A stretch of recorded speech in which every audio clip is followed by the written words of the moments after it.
Not Your Mama's Feminism, Criminalization by Another Name, Nordic Model Outcomes, the Promise versus the Practice. End demand laws, often called the Nordic Model, are marketed as a feminist compromise.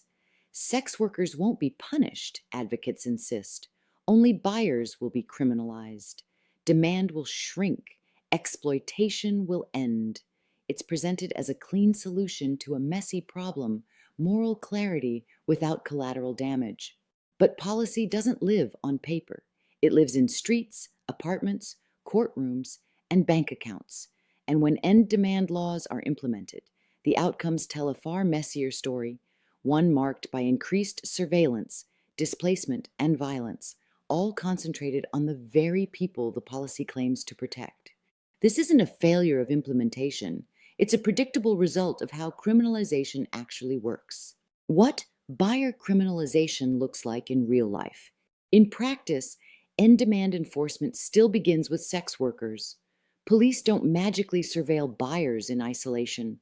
They monitor ads, they track phones, they conduct stings, they stop, question, detain, photograph, and document sex workers' movements, routines, and associations. Even when no charges are filed, workers are flagged, watched, and marked as risky. The first outcome is almost always displacement, not safety. When buyers fear arrest, transactions don't stop happening. They move. Meetings shift to darker, more isolated locations. Negotiation time shrinks. Screening becomes riskier. Workers adapt quickly because they have to. Rent is still due. Food still costs money. Survival does not pause for ideology. The policy claims to punish demand. The lived reality is that sex workers absorb the risk. Third-party criminalization, safety, now illegal. End demand frameworks rarely stop with buyers. They almost always criminalize third parties as well, anyone who might facilitate the work. Drivers, roommates, security, website hosts, receptionists, and even friends sharing housing can be reclassified as criminals. This has devastating consequences for safety.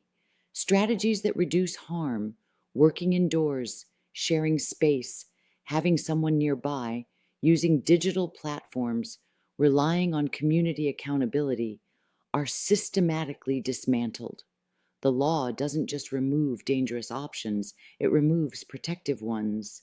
When safety itself becomes a liability, isolation becomes policy. If it were any other job, to understand how absurd this logic is, it helps to ask a simple question again and again. What if this thing were criminalized? What if we decided construction work was too dangerous? So instead of improving labor protections, we criminalized hiring roofers above a certain height. Roofs would still need fixing, workers would still climb, but jobs would move underground, wages would become more volatile, and oversight of safety would disappear. No one would call that worker protection. What if commercial fishing were deemed exploitative and we criminalized purchasing fish caught during storm season? The boats would still go out, the risk would increase, workers would face more pressure to take dangerous trips quickly and quietly. Harm wouldn't disappear, it would intensify. What if we addressed workplace injuries in warehouse labor by criminalizing companies that place large orders during peak seasons? Demand wouldn't vanish, it would become more frantic, timelines would tighten, bodies would absorb the cost. In every other labor context, we understand this instinctively. Criminalizing the transaction does not make dangerous work safer. It makes it riskier, less visible, and more exploitative. Why sex work is treated as the exception. Sex work is the only form of labor where people are encouraged to abandon everything they know about economics, labor dynamics, and human behavior in favor of moral certainty.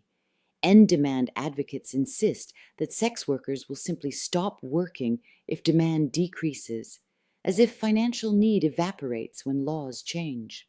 But people do not disappear when income becomes unstable. They become more desperate.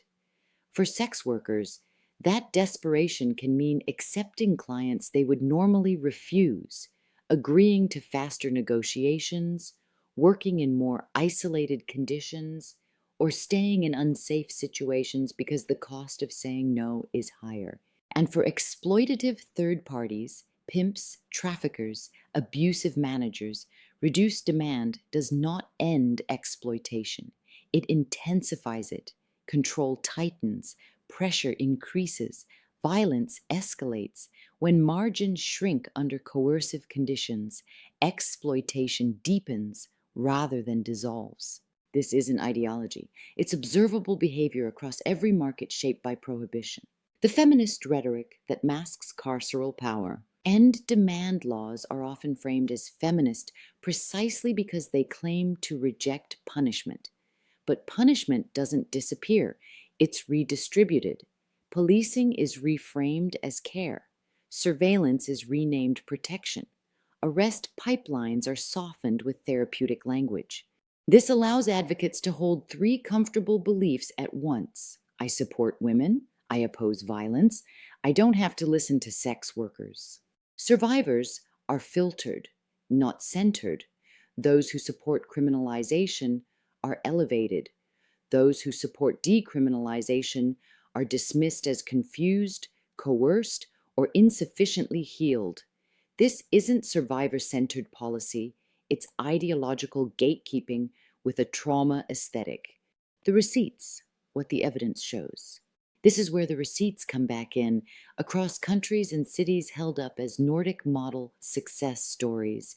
The documented outcomes repeat with striking consistency: increased police contact, greater displacement, reduced access to health and social services, heightened stigma, and elevated risk of violence. These outcomes are not accidental. They are the logical result of policies that rely on criminal law to manage labor markets.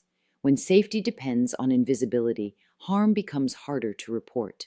When support is conditional on compliance, trust erodes. When people fear law enforcement, abusers gain leverage. If end demand worked the way it's advertised, these patterns wouldn't persist. But they do, because the theory is flawed. Criminalization by another name. Calling it buyer criminalization doesn't change the fact that sex workers' lives remain criminalized. Their income is destabilized. Their safety strategies are restricted. Their communities are surveilled. Their choices are constrained by law. This is not the abolition of harm, it's its reorganization. The question feminism must answer: what if we applied this policy logic consistently? What if we addressed labor market dangers by criminalizing the people who purchase the service rather than investing in safety, labor rights, and resources? What would that world look like? We already know the answer. It would be more precarious, more unequal, more violent, less accountable. Feminism is supposed to reduce harm, not relocate it. It's supposed to confront power, not flatter it. And it's supposed to be grounded in evidence, not magical thinking. If a policy makes life more dangerous for the people it claims to protect, it isn't feminist, no matter how righteous it sounds. Because feminism isn't about who gets punished more politely, it's about whether people survive the policy at all.